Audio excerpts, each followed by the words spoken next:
Nicole Ben Simon here from wintry Melbourne, Australia. Today I wanted to talk a little bit about synchronicity.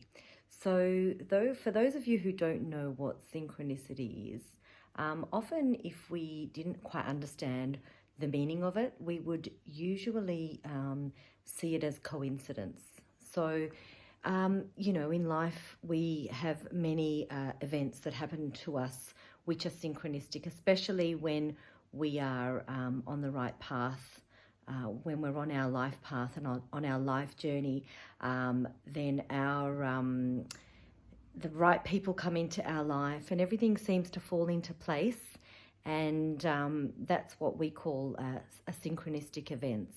For example, I'm sure that we've all experienced something along these lines where you think of somebody that you haven't spoken to or heard of for a really long time, and you just have this thought and this little thought, spark of thought really.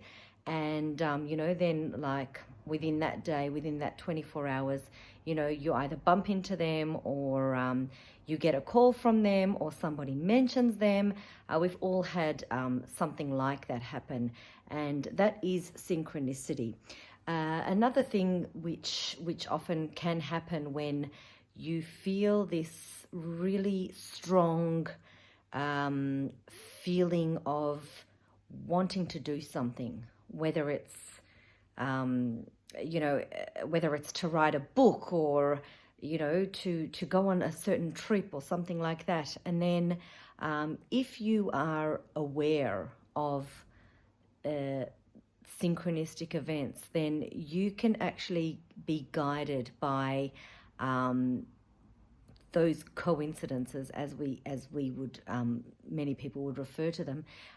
So that would normally help you to understand that you are on the right path. So for example, you would be thinking, I live in Melbourne.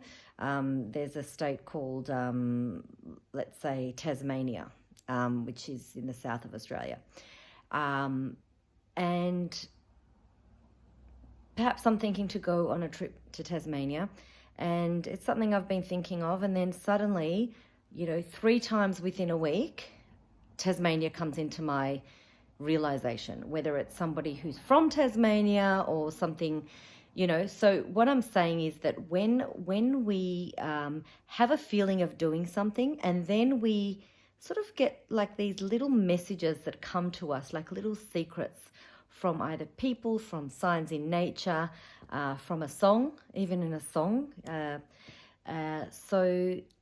The idea is to just have an awareness that these are, in fact, synchronistic events, and they are there to push you to follow the path that is the path that you have chosen to take.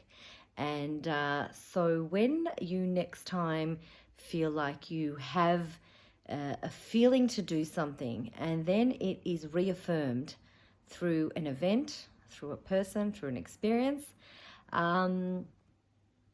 you may even have it happen a few times if you're not taking, if you're not aware of it. But just be mindful of it, because when there is synchronicity, that is confirmation that is what you're supposed to be doing. So I wanted to share that with you because I had that happen with me when I was planning on writing my book, Lucky and Mucky, which is a children's emotional book. It's a book about feelings. And I basically knew that I had to find an illustrator, and I really didn't know where I was going to find an illustrator who was going to do incredible pictures. That's the book, by the way, Lucky and Mucky. And synchronicity brought the author to me. So basically, the cafe that I go to get my coffee, my morning coffee every day, there was a girl sitting there, and I overheard her saying something about illustrations, and I thought I'll just go up and ask her, and she was a book illustrator for children, and we started working that week. So when you are supposed to do something, the universe will give you signs and show you the way. So be aware, be open to it, and take notice, because if you're not present, then it will just go right over you, and if you'll just have to, miss out on an opportunity that could be there right in front of your face. So I hope that you do come across that feeling of synchronicity, and that it does help you to find the right direction in your life path. And so I just thought I would share that, because for me, it definitely, I'm definitely aware of it. And when synchronistic events happen, I just look up and I just say, thank you.